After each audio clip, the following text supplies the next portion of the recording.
My first Cadaver is sponsored by med school tutors. United from the far corners of Middle-earth to help students reach the highest pinnacle of medical exam scores, the MST team is truly the ultimate fellowship of tutors. If by my life or death I can help you score high, then you have my study schedule. And my clinical knowledge. And my axe. We don't need an axe. Oh. For every Frodo starting their adventure, there's a Samwise to have their back. Let med school tutors be part of your origin story. Together, we can save the world.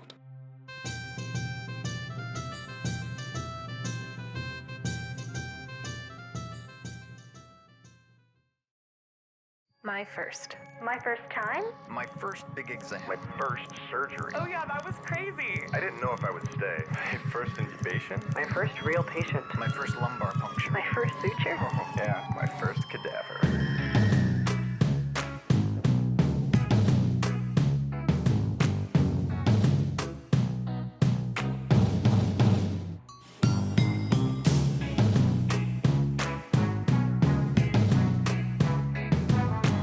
Sometimes there just aren't words. There are sounds, maybe, and gestures, and a lot of feelings. But the English language often doesn't cut it when it comes to the truly outrageous and unexpected. Even doctors get tongue-tied in the wildest of situations.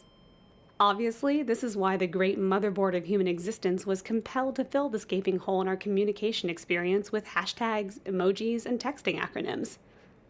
How else can we possibly express the surge of emotions brought about by stupefying grossness, if not with a yucky face icon or insanely specific series of typographical characters?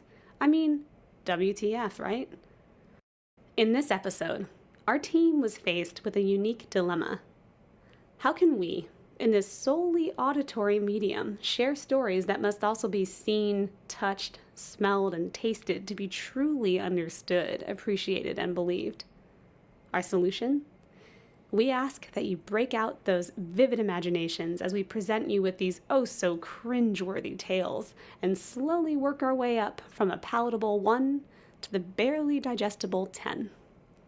But first, easing you in is Dr. Michael Cords with a lesson on pain.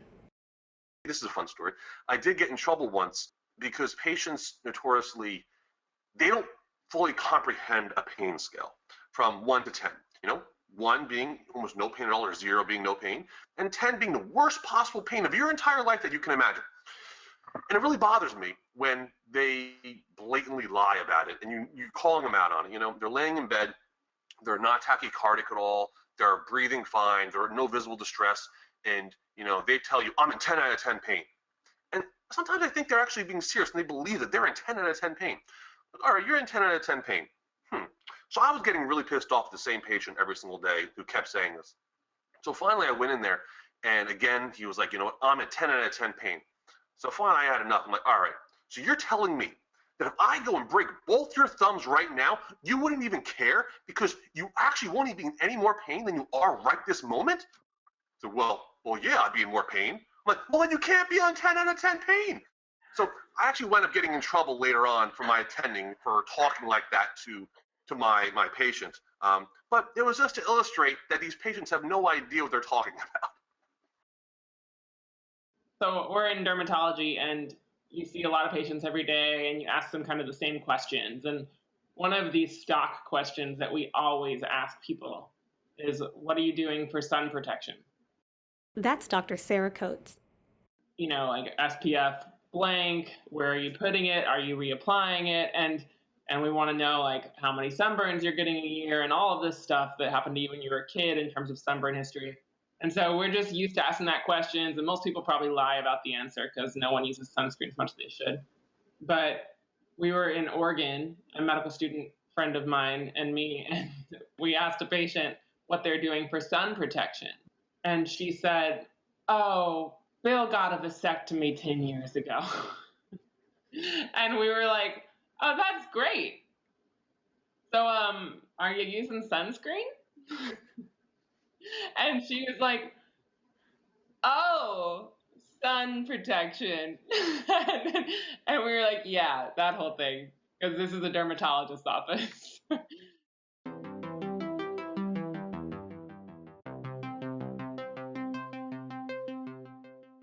Okay, we told you we'd be working up the absurdity scale. Now, we're going to begin our dive into the deep end with Dr. Heron Heller Dane, a graduate of the Robert Wood Johnson Medical School. I think you said something about a crazy tattooing story. That I gotta hear. Yes. So we were taking care of an old man, probably about in his late 70s, early 80s, for a urological procedure. And after he went off to sleep, the urologist had to put in a Foley catheter to drain his urine for the procedure. And when he went to insert the Foley catheter, he read Joe on the gentleman's penis. And then as he started to pull the penis out, down, we all saw it said, "Eat my Joe." Eat my Joe? If your constitution is at all delicate, we give you full permission to tap out. Without further ado, here's Dr. Emma Hussein. So now I think I'm in fourth year medical school. So I'm 24 years old, and it's a 17-year-old boy who's come into the emergency for a penile lump. And I go in to see him as I see I'm in that rotation. I see all the patients first, get the history, physical, present it to my attending. So I went in there and it said penile lump on his chief complaint. So I knew that was going to be where we were headed. And in the history, I asked him about sexual activity, of course, right?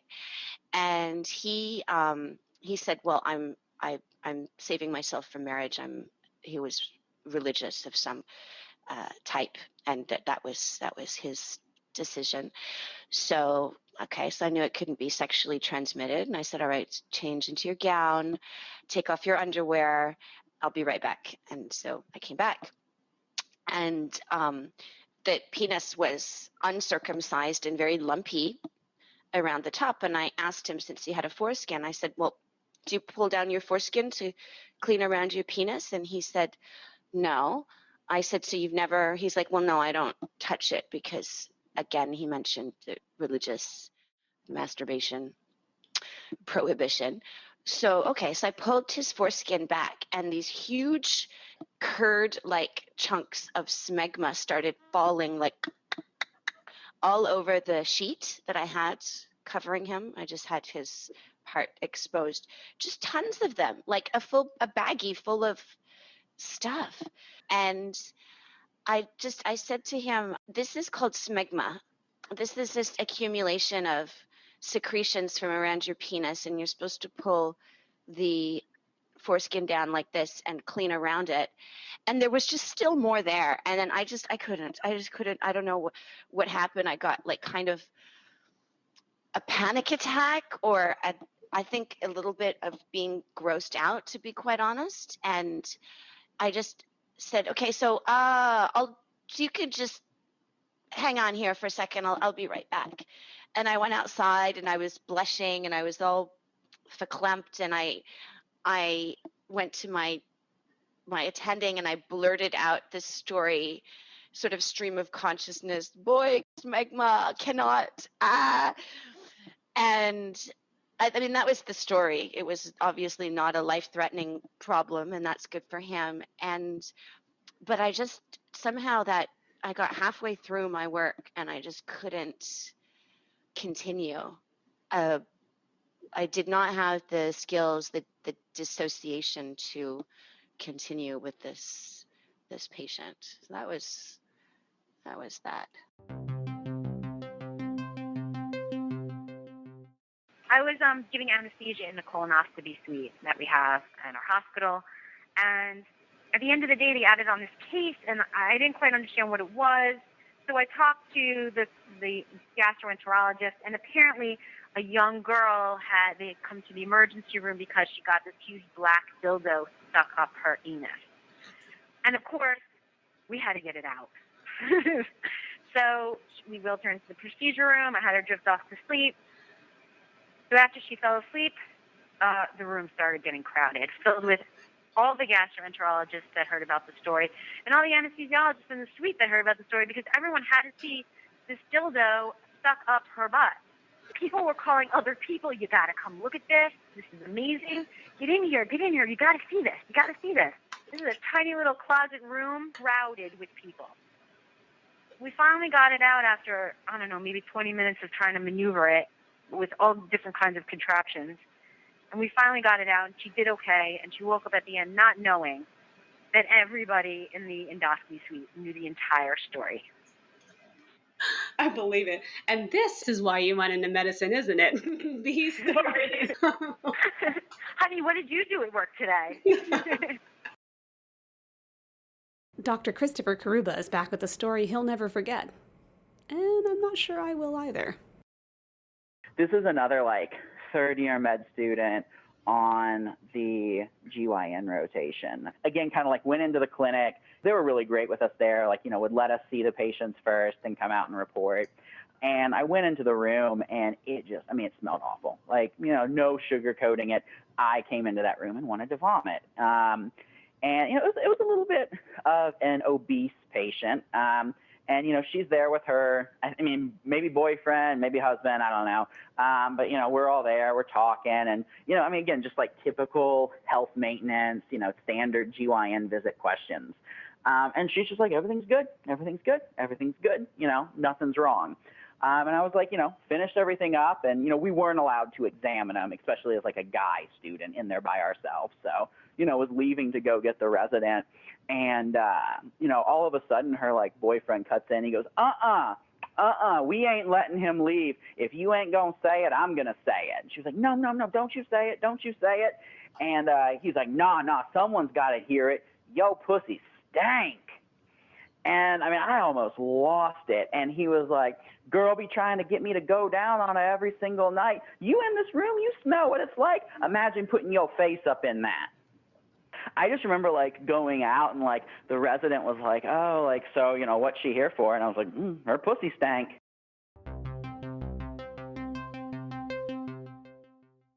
In our anatomy lab, how it worked was you had one body that you were sharing among 4 medical students. Each group of 2 would take one side of the cadaver. My partner happened to be 6'2", and one day we were in the anatomy lab, and he was showing me what he had discovered right before a test, and I was chewing gum, and it happened that just at the moment that I was looking up to talk to him with a mouthful of gum, our partners on the other side flicked a piece of fascia from the arm up into the air, and it landed in my mouth and down my throat. And I'm running around the lab going, I hate the body. And I was trying to cough it up, and I couldn't cough it up. I hate the body. And it just so happened that the dean of admissions was also the instructor of the anatomy lab, and he's watching me run around the room screaming, I hate the body. And everyone thought it was the craziest thing. Who eats the body? And I had already swallowed it, and it was too late, and it was covered in formaldehyde, and I didn't know what to do. But I never chewed gum after that in the anatomy lab. Seriously, how did the fascia just land in your mouth like that? That's so I don't know, because accidentally, they were trying to dissect a part of the arm, and it flicked up into the air, just like a piece of the fascia from the arm. Just at the moment that I was looking up to talk to him.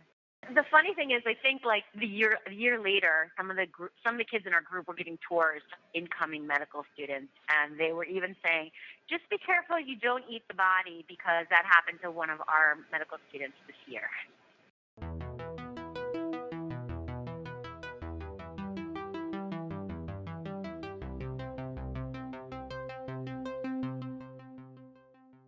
Facepalm.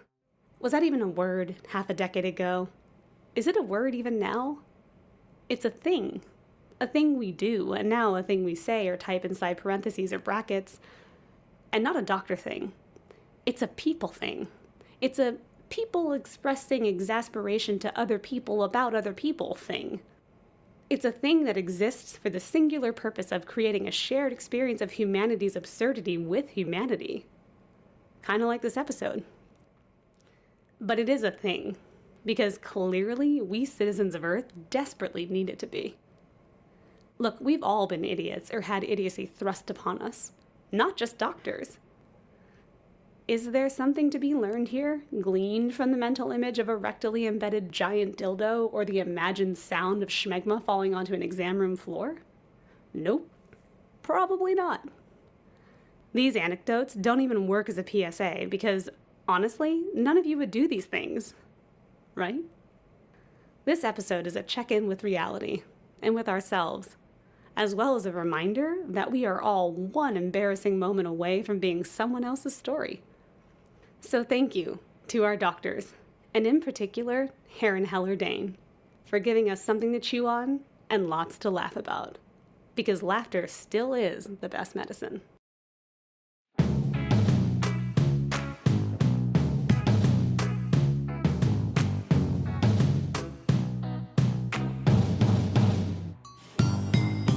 Thank you to Doctors Michael Cords, Sarah Coates, Heron Heller Dane, Emma Hussein, and Christopher Karuba, the My First Cadaver team, Papa Claire Music and Compulsion Music, our nerf-blasting friends at Salted Stone, and special thanks to Robert Meekins, who is not a doctor.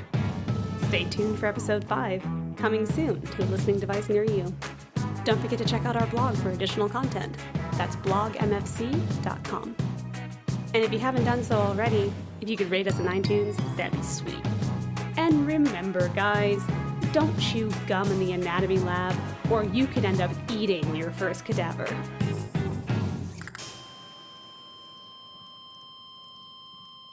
We're masturbated, it's not sexual in the least. Then we're going to a sexual thing that happened. And then we're going to a guy not going down on a woman because of her sexual issue. So I think that that's the correct grossness order. You can't go from sun protection to dildo. It's impossible. You have to go schmegma. It was like schmegma over here. Yeah. That works, right? Well, yeah. Okay, wait. So what's before the?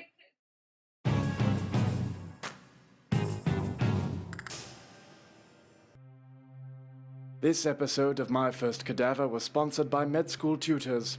Not everyone needs a friendly wizard with giant eagles to rescue them from the pit of a volcano. Sometimes all you need is a fellowship of tutors, armed with unmatched talent, experience, and resources to accompany you on your journey. That's the kind of power we wield. Let Med School Tutors be part of your origin story. Together, we can save the world.